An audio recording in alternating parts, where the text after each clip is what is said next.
Mooney, let's go this way. Come on. Iqniq, you too. Let's go up. Come on.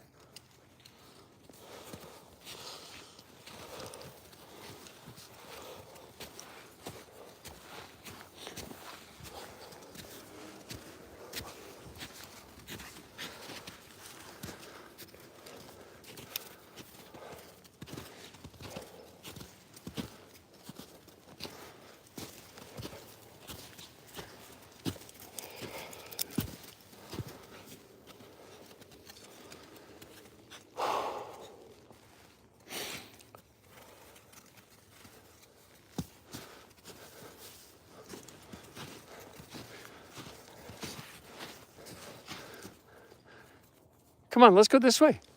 Iqniq, Mooney. Come on, pretty people. Let's go this way.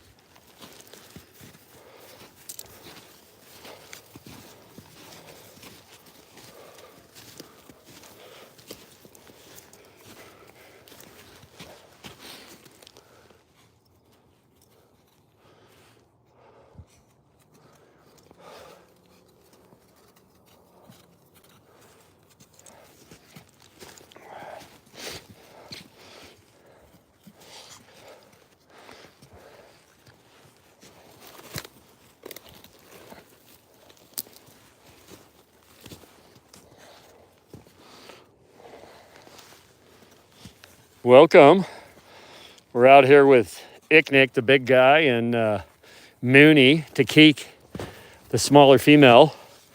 And this is what we do every day. We get out here in the backcountry and let our animals have an expanded lifestyle from their habitat, which is already quite large. Please feel free to introduce yourself. I'm Oliver the Wolf Guy.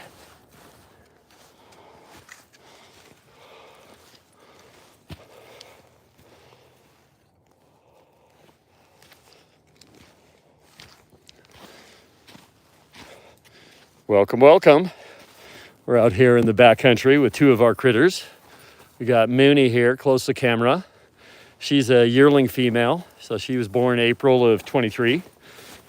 Oh, and her overpoweringly massive boyfriend here, Iqniq, who is 5 years old, he was born May of 2019. And so this is what we do. We run a nonprofit that teaches people about wolves, wildlife, wildland conservation, working with ambassador animals to help educate the public and showcase the intelligence and beauty of the largest free-ranging canid on Earth. And Iqniq here is my mature male. This fella here is about 150 pounds, which is a good-sized boy. And we have 5 animals on the property, but we believe in letting our animals choose their partners. And so Iqniq here and Mooney have pretty much decided for themselves that they're a team. And no, before you ask, no, we're not going to have puppies this year. Everybody is intact. There's a long video about how we manage that. I guess we're going up here. But no, we'll separate them right when they come into season and restrict breeding until we're ready for an expanded family group, which is a few years down the road. These animals in captivity typically quite long-lived for large breed canids. They can, the oldest ones I know of are 20, so old. So we got a good long time. We are a nonprofit, Tahoe Wolf Center, 501c3. Here, I'll flip around for a sec. So I'm Oliver. I'm the founder and executive director. And I'm a guy that's got 40 years of his life invested in working with these animals, hands-on, living inside a habitat with them. Oh my gosh, he's strong. Hey, I really don't want to go this way. He really does. Okay. So people wonder why I kid out like I'm ready for the apocalypse, and it's because so much of the time when you're out with these guys, you got to be prepared for anything. And our animals get to do a lot of self-guided exploration, which means they pull me places I'm not super keen on going like up a snow and ice packed boulder field at the moment with 2 of them on a long line and holding the phone, which makes for an interesting life. Thank you. So are they trainable? So I like to say that these are my teammates, not my inmates. They'll learn almost anything in seconds. They are incredibly smart. But there's also a saying, which is that lions may be the king of the beast, but you don't see wolves in the circus. And getting them to know how to do something is one thing. Getting them to do it for you when you want them to do it is entirely different. They're not always super food motivated to perform tricks, so they have to sort of be in the mood. There are 2 production companies, both in Canada, that do actual wolf stuff for like high budget productions like Game of Thrones. In fact, the white wolf, if I remember correctly, his name is Quigley, who plays Ghost in Game of Thrones, is actually a cousin of our Princess Bitchy Pants, Iqniq. And that guy, Andrew Simpson, is probably the best wolf trainer in the world for movies. But even so, like when those animals are out, there's a electrified fence around the working area in case they get a idea to do something nobody wants. So trainable, yes. Reliable performers, not so much. And in my case, that's not what I asked them to do.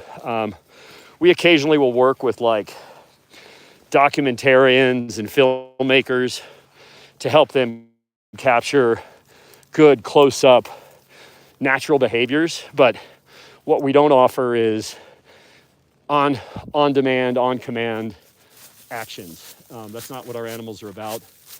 My goal is to showcase their natural inclinations, not to push them to do artificial behaviors for our benefit. They're definitely not circus monkeys.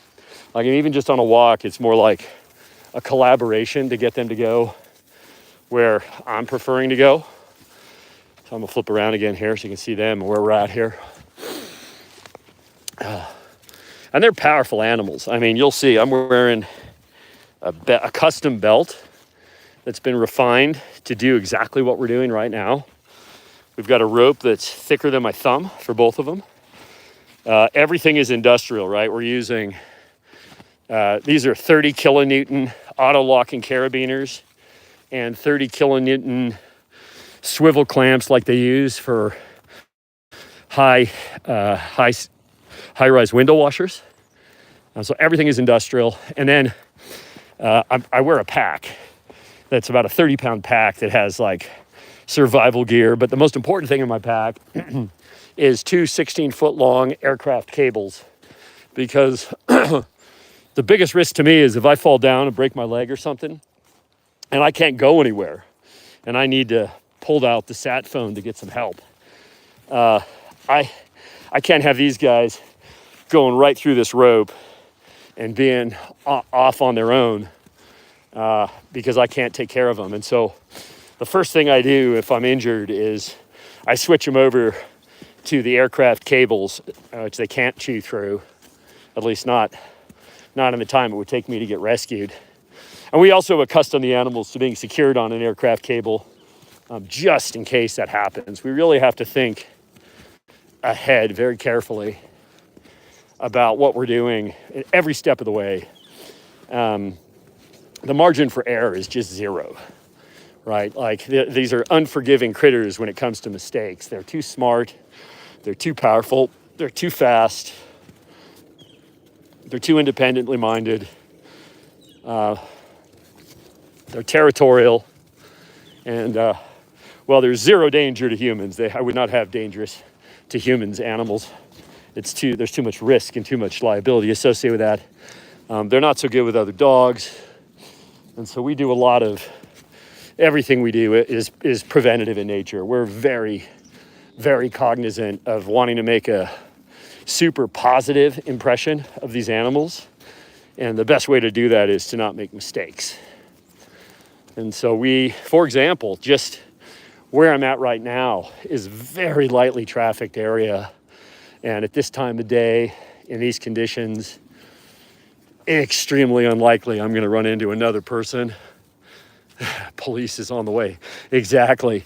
No, and then the problem is, so for example, let's say I get really hurt and I have to be rescued, but they're afraid of unfamiliar people. And so somebody trying to get to me who they don't know is going to panic them, and then they could hurt themselves, which is more important to me that they stay safe than that I stay safe. And so in a worst case scenario, I even carry sedatives. And so I can knock these guys down if I have to, so that they're relaxed and docile in the event that I require some kind of an emergency rescue myself. And of course, the first person I would call to come get me and see me would be their mom, who can handle them in case I cannot. But yeah, so we're always thinking about what we got to do to manage these animals appropriately. And you could scan the internet. There's, as far as I know, there's almost nobody is doing what I do, which is, deep backcountry, multi-day excursions with these guys where I pack in their food and we camp, and they get to be pretty wild. And then, of course, our habitat is acres. And so they have their habitat looks pretty much just like this, only there's a security fence around it, plus cameras. And so they get to live in a pretty wild environment for a captive animal. But even with that, this is the most important thing, is every day getting animals out into the area surrounding our property. We live right up against national forest, surrounded by national forest on multiple sides. And so all we got to do is go out a gate and we're out there. And so these guys have about a 70 square mile area that we routinely patrol. So, when you take your dog on a walk and your dog is peeing on scent posts, they're pretty much posting messages that say, I was here. I call it P-mail. But these guys are posting warnings that this is their territory. Check this out. This is cool. Hey, oh my God, they're so strong. So I wear an 11.5 boot. This is a Zamberlan 11.5 hunting boot. You can see the size, if I can get up close. So just to give you an example, this is the smaller wolf here. Hey, you guys are just working me over. They're so strong. You have no idea. It's like being attached to a tractor. So I wear a double XL glove. I have massive hands, and that's the small animal. That's the female, right? That's her rear track. Now, Iqniq, the big boy, if I can get a clear print, we'll show you. I'm about to get pulled right into a tree. It's real fun when they both got different ideas about where they want to go, and I'm in the middle getting pulled through a tree. Iqniq. But, so we're in some pretty good country here. I'd prefer to be even more remote, but that keeps getting me divorced. I'm one of those third marriage dudes, and the problem is that the idea of living in the bush with a wild man and his wolves is way more romantic than the reality of living with this crazy, recalcitrant, somewhat introverted curmudgeon of a man. And so it's tough to find a partner that can handle that reality. This time around, we've got a good compromise. We live close enough to civilization that we have utilities and power and Costco. We also own a restaurant. My wife runs a restaurant. Oh, here we go. So now you're going to be able to see. Let me flip this around. So this is Iqniq's track. That's a double XL man's hand against his rear foot. That gives you some idea the size of these guys. So if you're looking for like a dog size comparison, oh my God. Mooney here is like a tall, skinny German Shepherd size, right? But so much faster, so much more powerful. It's just insane, the difference. And then Iqniq would be like somewhere in the range of a small Mastiff maybe, or a really, really big Rottweiler, but much taller and skinnier. He looks really big right now because he's got a lot of fur. He's about to pull me backwards. That's what he'll do if he wants to go somewhere. I see, we're on deer tracks. He is very keen on pursuing deer, and I just saw a couple of deer tracks. But I'm not super keen on going where he wants to go right now. It's really dangerous. Let's just let him do this for a second here and see if hopefully he doesn't end up hurting me. I have been injured before out in the bush with these guys because they'll pull me off a cliff or something. Because they can jump 8 feet down a cliff, no worries. And I don't handle that kind of impact anymore.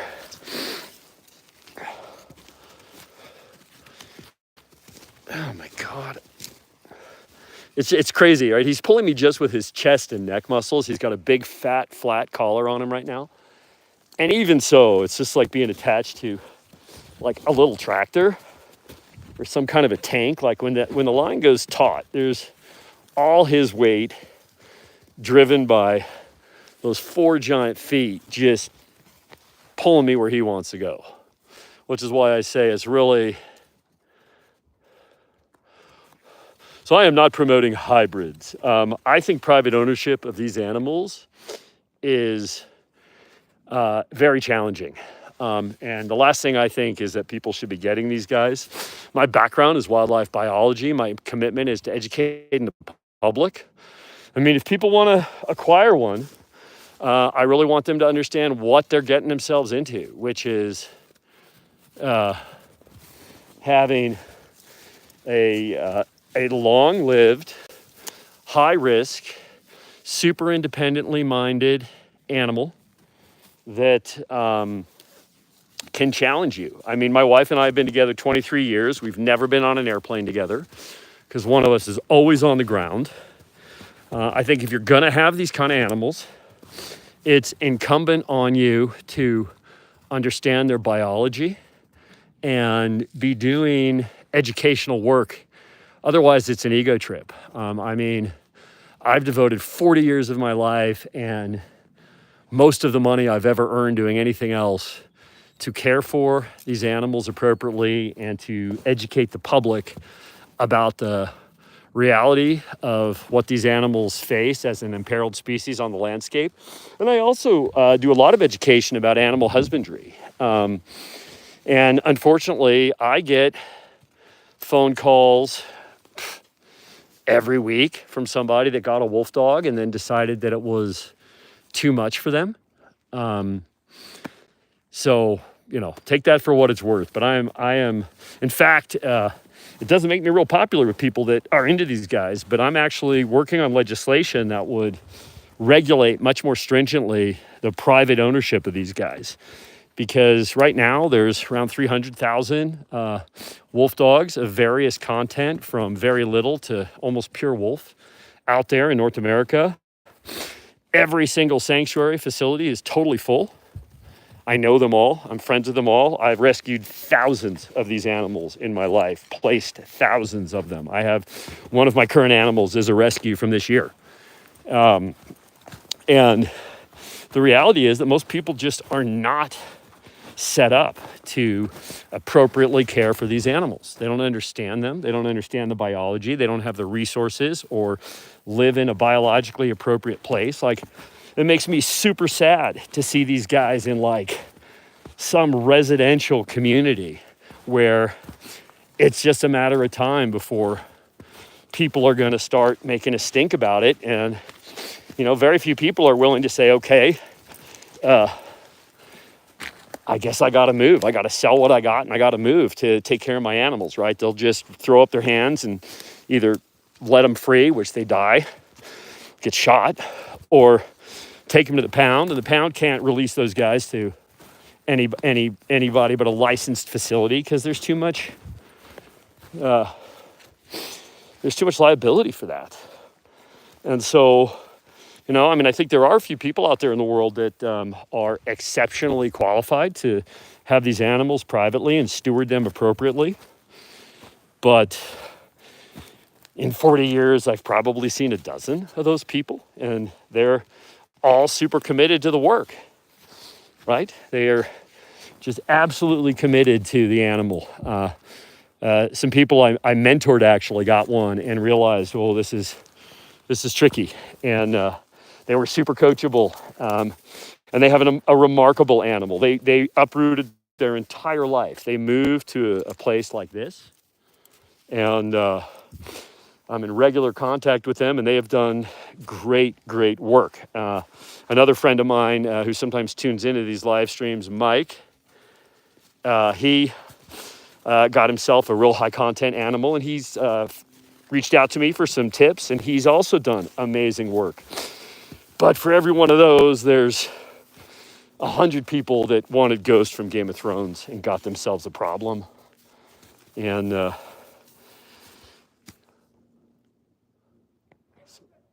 there's people way up there. That's what they're looking at. There's a rock outcropping with a view way up there. So anyway, Maddie, I hope that answers your question. And by the way, one technical point. So hybrids typically represent a combination of multiple species. Wolves and domestic dogs are all the same species. And so technically the right thing to call the mixes of varying degrees of wolf content are wolf dogs. Sometimes a 50-50 mix of a pure wolf and a pure dog happens, and that would be the closest thing to an actual hybrid. And anything that is 95+%, where it's behaviorally and visually indistinguishable from a pure wild wolf, is like an ambassador grade animal. So I hope that answers your question. But yeah, and if you guys have more questions, I'm always happy to answer them. And I have haters, just so people know. Like, I'm controversial. I'm controversial with the hunting and the ranching community, less the hunting community, unless they're thrill-killing slobs that just want to blast predators because they watch too many video games. But ethical hunters actually like me. Ethical hunters typically like wolves. They understand the important role that wolves play in keeping landscapes vibrant. The ranching community doesn't like me so much because I come from a ranching family, and I think that most of these modern ranchers, they don't call themselves that, are hobbyists who are crying a lot about a really small challenge relative to their other bigger problems. And if they really had a conservation ethic, they'd welcome wolves as something that protects their herds from the real threat, which is chronic wasting disease, which is an unstoppable plague that can only be held back even a little bit by wolves and mountain lions being allowed to do their job, which is cleaning up the landscape. And those guys are going to be sorry, by the way. The ranching community is going to be sorry when they, kill off the wolves again, and then chronic wasting disease finally makes a jump from wild hooved animals like deer and elk into domestic livestock, and then there's going to be a reckoning. So that's one of my terms, ambassador grade, an animal that is indistinguishable in all aspects from their free-living relatives would be an ambassador grade animal. That's an animal that even a biologist would not be able to discern as not being a pure wild wolf. And so, most of the animals that you see, like in conservation education facilities, are obviously ambassador grade animals, right? They're animals that are in captivity so that they can perform a educational role.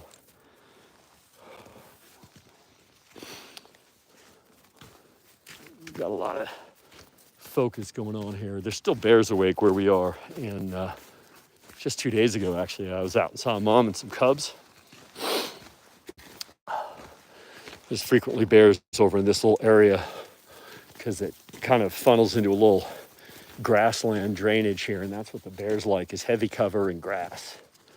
And I know there's been a big male bear that's lived here for years.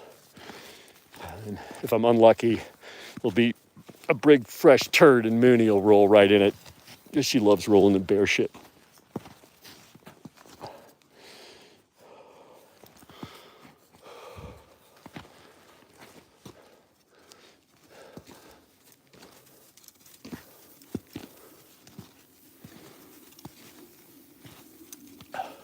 By the way, for those of you that want to support our mission, a couple things you can do to help me out. Obviously, like and subscribe to the channel is great. Always helps us. We finally qualified to be in the YouTube Partner Program, and you can do that by subscribing. We have 3 membership levels that'll give you access to some cool perks, including if you message me, I'll email you the high resolution. At the top membership level, I'll be excerpting my writings. I've got a book coming out called The Wolf Lover's Guide to Raising Dogs. It should be available in the next couple weeks on Amazon and other platforms. Also a children's book, The Little Malamute Raised by Wolves. Not sure it's going to make the Christmas deadline. We're a little behind schedule on that one, but I'll be providing examples of the art to the members. And then finally, of course, if you just want to throw some love my way and give me a super, everything that we do is fully geared towards supporting these animals. It costs me, just in food costs, it's $12 per animal per day, and we got 6, including our Malamute. Send me a DM at Tahoe Wolf Center on X. I can even give you a tax-deductible receipt because we are a federally licensed 501c3.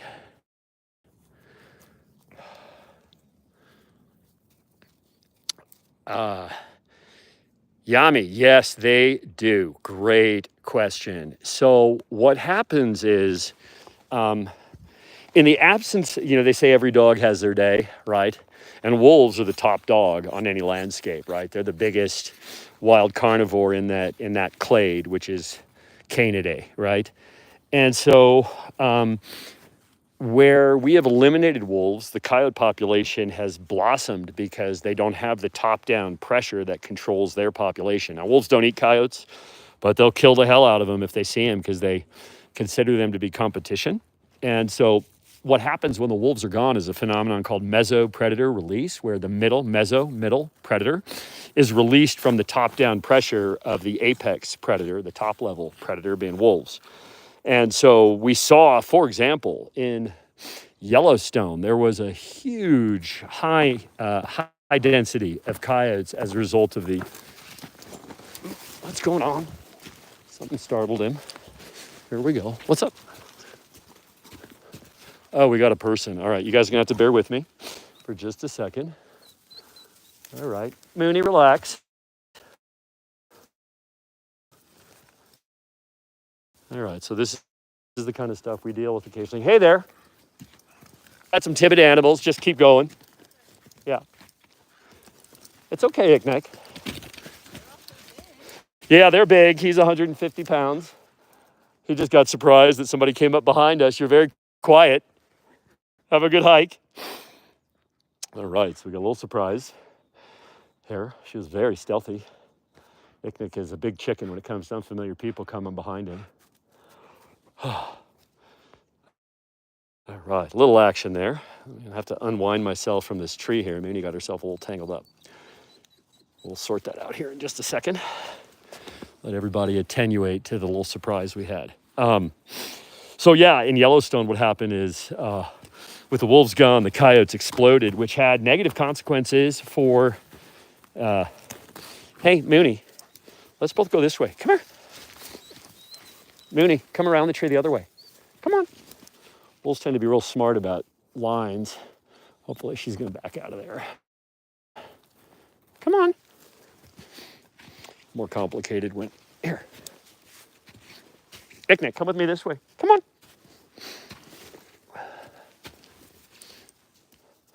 This is a funny tree because it's steep and they're kind of hanging on it. Hang on with me for a sec, guys. Oh, here she comes. Come on. There we go. Thank you. They're so smart about that. A little startle. That's one of the things alone in the woods can send them into a little hysterics. And you got to be prepared to manage that. Kind of be surprised. And because I'm narrating this, I didn't catch her coming up behind. So anyway, back to the coyotes. So yeah, what happened is coyotes exploded. And then they put pressure on the fox population, which meant that then there was a huge drop-off in the intensity of fox activity in and around the park and everywhere generally, which means you stop seeing foxes. And of course, foxes are super important rodent control, even more, small rodents like mice and voles principally, whereas coyotes are more medium-sized rodents. And so you end up with really unbalanced ecosystems. And of course, the minute the wolves came back, they took a heavy toll on the coyote population. And as a result of that, the dynamics normalized.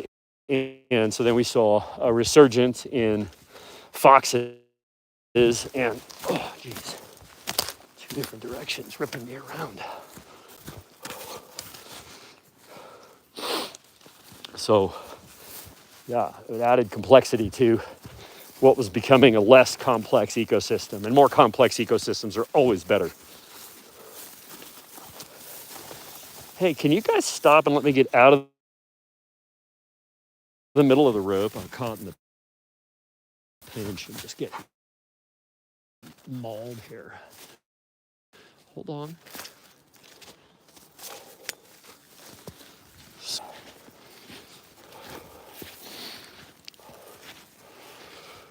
Oh, great question, though.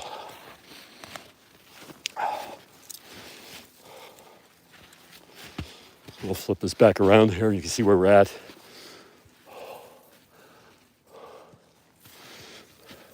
See, now he's hyper vigilant. He got surprised because he was being a little cavalier. And now he's super vigilant about anything that could get him. Because there's another saying I like, which is that there's old wolves and there's bold wolves, but there's no old, bold wolves. Because when they get close to people or put their paw in places that smell like people, then they get me and go home. I am home. This is my home. This is where I live. My home is adjacent to this area. I've been here for decades. And this is their home, even more than mine. It can't be free on this landscape. Maddie, yeah, so when you're out there and you're willing to be a bit confrontational and you have strong opinions about how things should be done, but, I put my money where my mouth is every single day of my life. We've had these guys for, like I said, 40 years, and our community loves us. Conservationists who have been helped by our actions. We don't charge to work with documentary filmmakers. I'm currently assisting in the production of several significant documentaries about wolves by giving them access to close-ups that they could never get with free-living wolves so that they can tell their story better. We don't charge for that. Oh, go inside. It's not cold for us. My gosh, it's 40 degrees today. Yeah, I don't have any money in my pocket, but we feed the animals first every single day. And yeah, so back to Maddie here.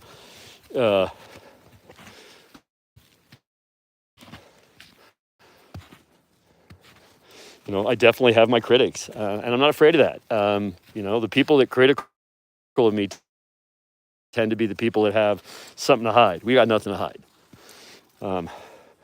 They literally call my house a wolf house where I live. And they know that, pretty much all day, every day, I'm happy to come out and give people a free educational talk about these animals and answer questions anytime. I mean, other than some of this, I'm kind of semi-retired except for running this foundation now, which doesn't pay me. Luckily, we have our restaurant, but, it's a small business. And, we have our own challenges. Luckily, it's a busy little restaurant. But, the people that want to criticize me, and a lot of the people that want to criticize me are making their money selling wolf dogs. So, look at the source, right? Look at the source. Does the source have, an education in conservation and wildlife biology? Are they doing anything to profit personally off the breeding or selling of these animals? I guess we're going to go back the way we came. They're not happy with where I was trying to go. All right, we'll go back this way. That's fine. Just don't kill me in the process. Oh, I love this question. One of my favorite things about wolves. Bar none. My favorite thing. See, I'm stuck on a tree. Mooney, can you come this way, please? Mooney. This is my situation. They've each bisected a tree.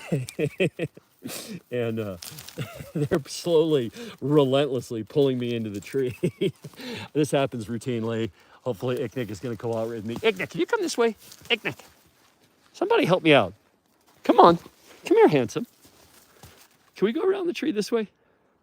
Somebody has to give, and it's not going to be the tree. Oh. Come on, Iqniq, go this way. If I can get myself on this side, I'm probably better off. Here he comes. All right. So my favorite. Yeah, well, I'm in the woods, so my connection could be bad. Yeah, the wolfophobes really hate me. You're right. Of course. Those are the ones that hate me the most because, they can't tell me that they want to let wolves loose in my hometown in New York City, or that I don't know nothing about ranching or nothing about hunting since I've done all of it. But anyway, my favorite things about wolves, their intense emotional connection to their family is unquestionably the thing I love about them the most. They love each other. They love each other, dependent upon each other for their survival.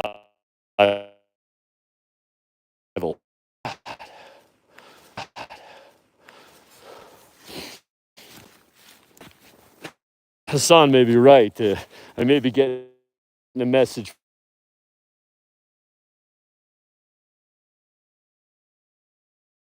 service providers that they're tough, their intelligence, how they solve problems on their own, their independence. They solve problems on their own, their independence, their alertness.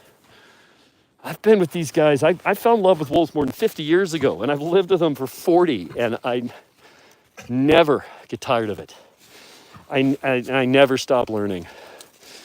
Every single day with them, I'm learning new things. Every single hour that I'm with them, I'm making new observations. And I've spent more of my life outside with these animals than I have doing anything else by far.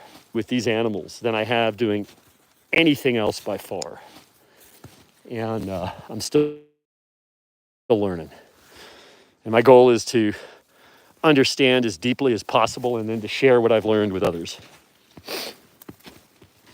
Great question. Thank you for that. And I know for sure there's a big old bear that lives in there, and that's why they're pulling me this way. And I'm getting a little tired of it. They're beating the crap out of me. All right, I'm going to take a little direction here for you guys. Come on, we're going to go this way now. Come on.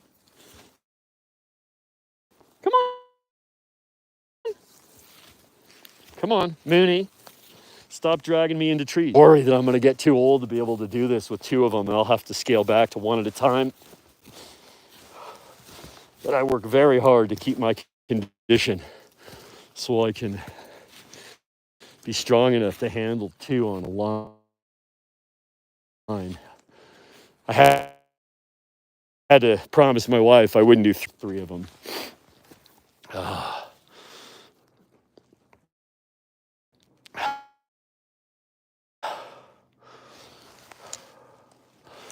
Come on.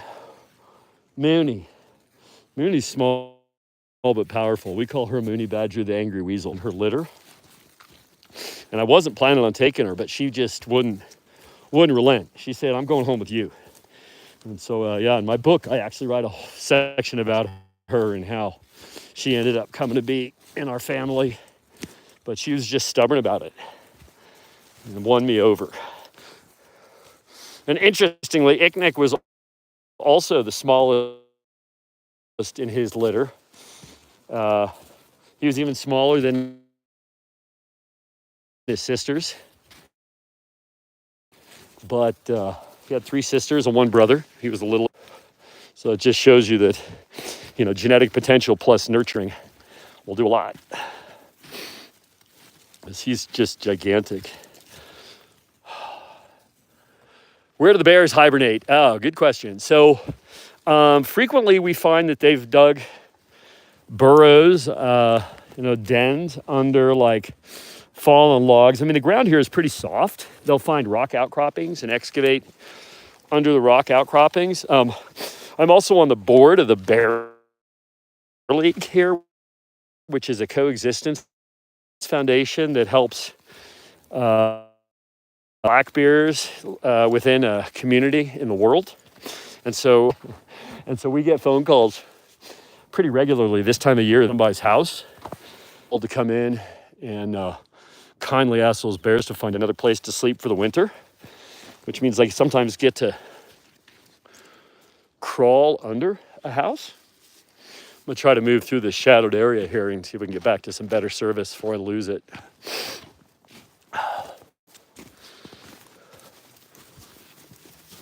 Come on, Mooney, we're gonna go this way now.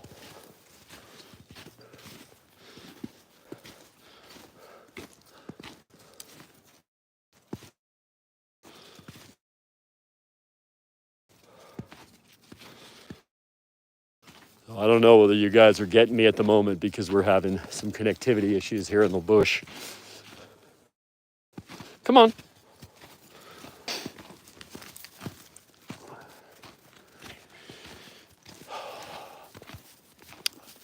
My YouTube is saying very bad connection. I don't know if it's a very bad connection. Maybe one of you can tell me how it's doing. And then of course, Dan, we've got the issue, which is, bears typically hibernate because they got nothing to eat. But because people here are a bit careless about controlling their trash in particular, the bears have discovered that they can still make a living even when everything's buried in snow. And then those bears are really getting in trouble in the winter because all they got to eat is what's in houses. And they'll break into cars and break into houses and make a big old mess. So it's our job to try to educate the public and get the bears out from under the houses. And if you want to support another awesome nonprofit, the Bear League does thousands of bear calls a year, helping people shore up their homes and get bears out from their homes and provide unwelcome electrified mats for places where bears are trying to get in a house. And we provide tons of education about how to coexist in bear country. If only the people were as smart as the bears, we'd be doing great. In fact, Dan, I'll flip this around. So the Forest Service came in here and cut down a whole bunch of trees, but actually just right up kind of where that big stump is there, just a little past that, there was a den that the bears used for years before they came in and started cutting trees down. And that changed the dynamic of the landscape and altered the ecology of this area in an unfortunate way for bears.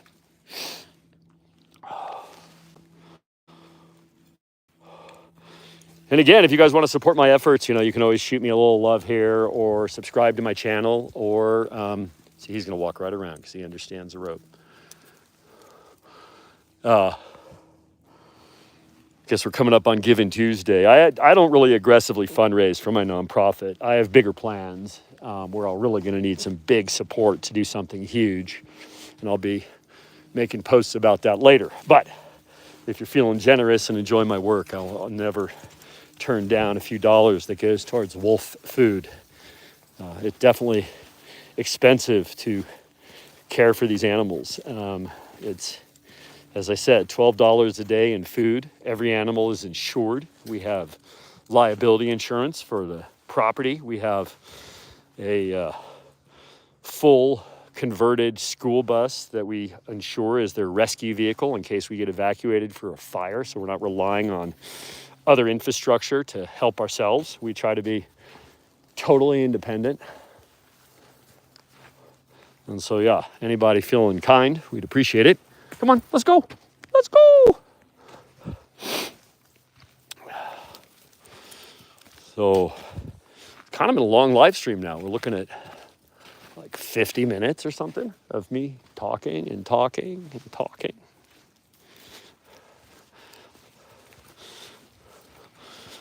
Does anybody else have any questions or comments? And like I said, I don't shy away from controversy. Like, I have no problem with answering Maddie's question. But, you know, let those people that are going to be critical come talk to me, right? I mean, I have my reasons for my perspective.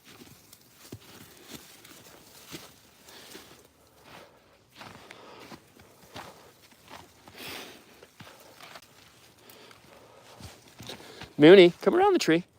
So for those of you that maybe haven't just tuning in or didn't get intros here real quick, I'll do that again. So big guy here, this is Iqniq. His name means meteor or fireball in Inuktitut. He's 5 years old, about 150 pounds, which puts him at the size of like a tall, skinny Mastiff or a Great Pyrenees maybe, or a really, really big Rottweiler. Mooney is a yearling female. She's 1.5 years old. You can see the difference in their size. So she's a little shorter, a little more compact. Still has huge freaking feet. Mooney weighs about 100 pounds. And that puts her in the plus size German Shepherd range, but taller and skinnier. And both of them. Oh, and here she's gonna roll in bear poop. Hey, can we not? Oh. Luckily, it's mostly for, well, this is what's going on here. Ha ha. Good thing they don't sleep in the house. Yeah. Oh, that smells so good. It's a stink. It smells so good. They love stink perfume. Luckily, it's frozen mostly.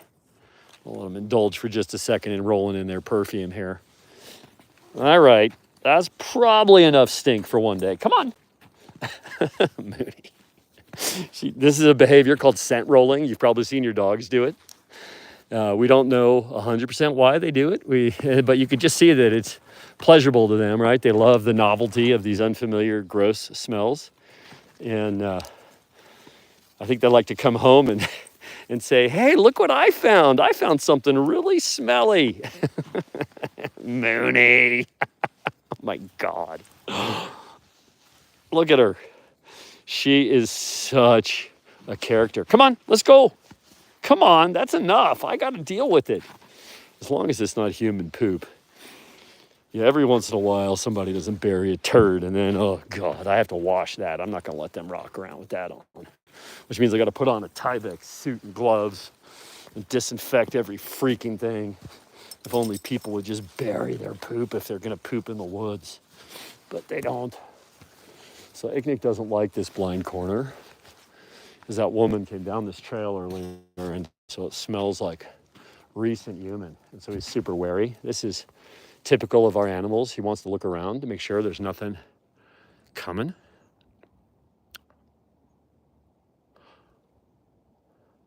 It's okay. Can we go this way so I don't have to crawl over the fallen log? Awesome. You can see the wariness. You know, one of the things I'm controversial for is that I think there's too much pressure on the wolves in Yellowstone from people. And that's fine, except for that then those wolves lose their wariness of people. And because they allow hunting immediately outside the park boundary, these wolves are being made really vulnerable just because they're so used to people that they lose their, all year long, people are watching them from a quarter mile away. They're walking between their cars. They're, being stared at with cameras and long lenses all day, every day, from dawn to dusk, raising their pups. So they're just, the smell of porta potties, they're just used to it. And then they take 1 foot out of the park, and these guys are calling them out of the park with electronic calls and gut piles, and then they blast them. And it's totally unsporting. Those are not normal wild wolves. They're too used to people. I mean, Iqniq's behavior here with this woman a while ago and his wariness just about crossing around a corner where he couldn't see is way more typical of wild wolves than the animals that are being persecuted in the park. What's wrong, Mooney?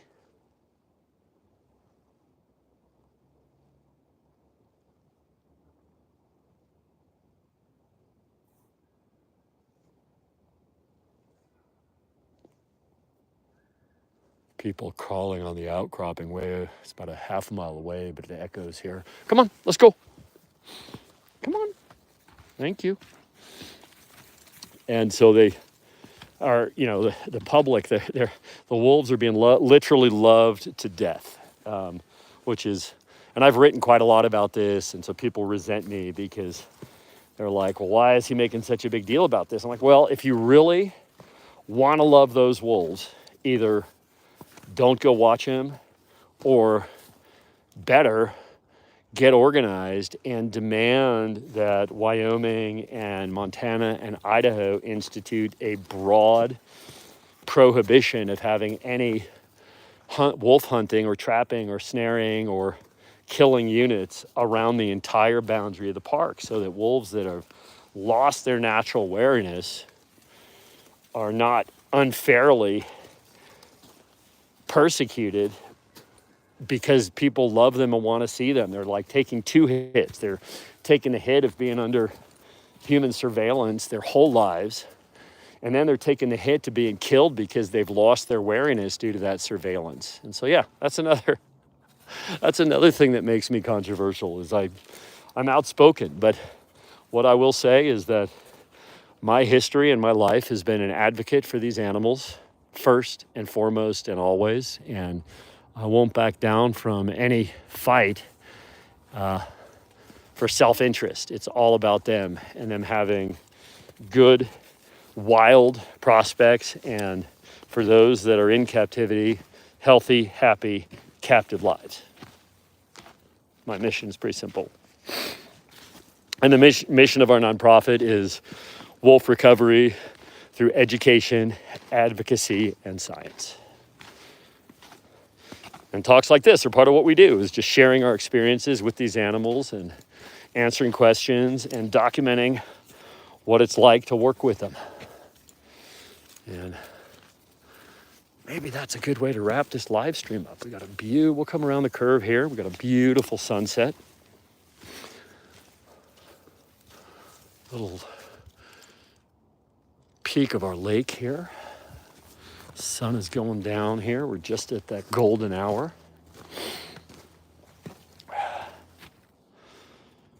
Right?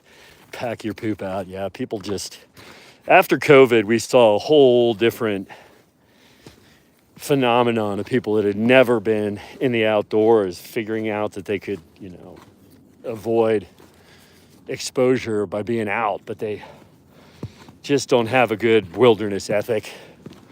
And so they pollute the places they visit. And it's just sad.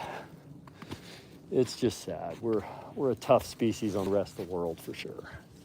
Oh, he's so agile. I don't know if you guys just saw that. Like, it's just nothing for him. So that's about I don't know. Don't go all the way up there because I can't follow you, buddy. Wow, you guys just got a treat if you saw that leap. He's going to come down like it's nothing to. Whoop. That's like 5 foot. He just, ice covered. Just rolls up it like it's not even there. He loves high peaky spots. If I could follow him, he'd be up on top of that. He's done that to me before. I've had to scamper up because that's where he wanted to go. He loves high vantage points. All right, so I'm gonna wrap this up here in a sec after I give you guys a view of the sunset here. But if you enjoyed this and you appreciate our work, throw me a little love. I'd appreciate it. Either subscribe to the channel or join at a membership level, or you could give me a little super. That'd be nice. Like I said, everything helps out here with our care of these animals. This is our Sierra backcountry sunset we got here. That's why I live here.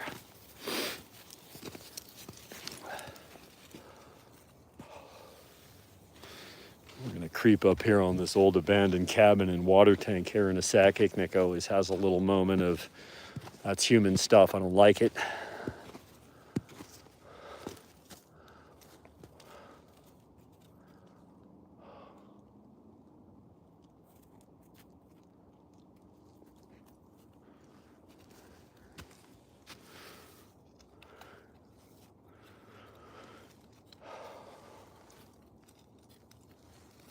So obviously that's a raised leg urination we got happening there. That's he's posting that this is his territory. Sometimes he'll double tap it if he thinks it's an important spot.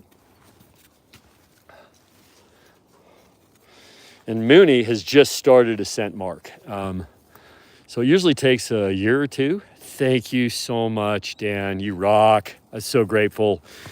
People that help us out are just, they're awesome. We really, really appreciate the support. As I was saying here, Lil Mooney just started scent marking. And actually, I'm kind of curious here. So the bonded pairs do something really cool. He's dragging me backwards up the hill, of course. I was going to try to give Mooney a chance to do something here, but he's insisting. He can pull me backwards up a hill. He's so strong. The bonded pairs will do something called a reinforcing scent mark, which is where one of them pees and then another one will pee on top of it to reinforce it.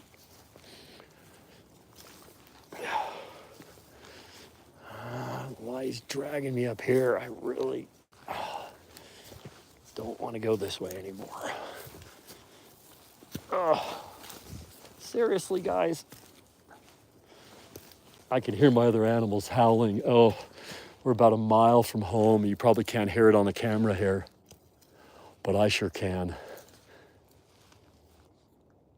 Yeah, there's no way the mic on this phone will pick it up, but they are singing their Dad Left Me Without Going on the Hike song. It's their saddest song.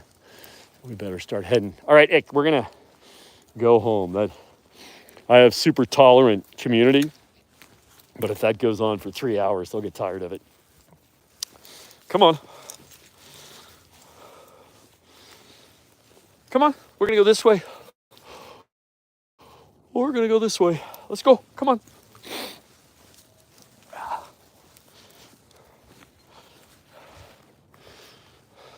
And for those of you that do contribute, if you want a receipt, you could just send me a DM at Tahoe Wolf Center on X with your email address and your YouTube handle. And I will generate a receipt you can use for your taxes. Oh, and here he is up on top of another little cliff. Oh my gosh. He just wants to have a look at what's down there. You're gonna come around? He's such a handsome boy. This is a treacherous spot. It's icy and rocky. Can you come around for me? Come on.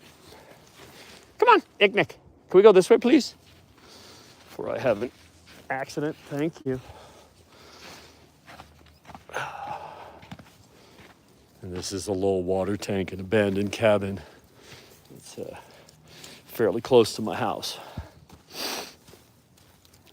Mooney has to check it out too.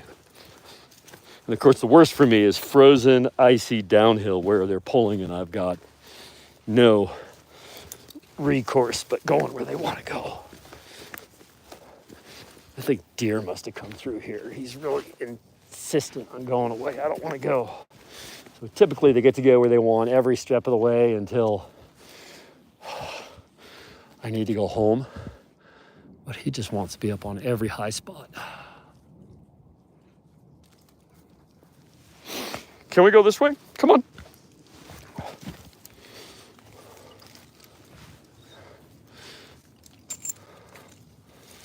All right. Well, guys, I think we've done a pretty long one here. Thank you so much for hanging with me and for asking great questions and just enjoying what we do. And with that, I'm going to give you guys a little glimpse of our Sierra. One last peek at our Mooney. Hi, Mooney. Her real name is Taqqiq, which means moon in Inuktitut. Iqniq, meteor, fireball, also in Inuktitut. And I'll flip this around so I can say bye. Bye, everybody. You guys are awesome. Thanks for tuning in. Thanks for the good questions. And hope you have a great Sunday night. We'll catch you all on the next one.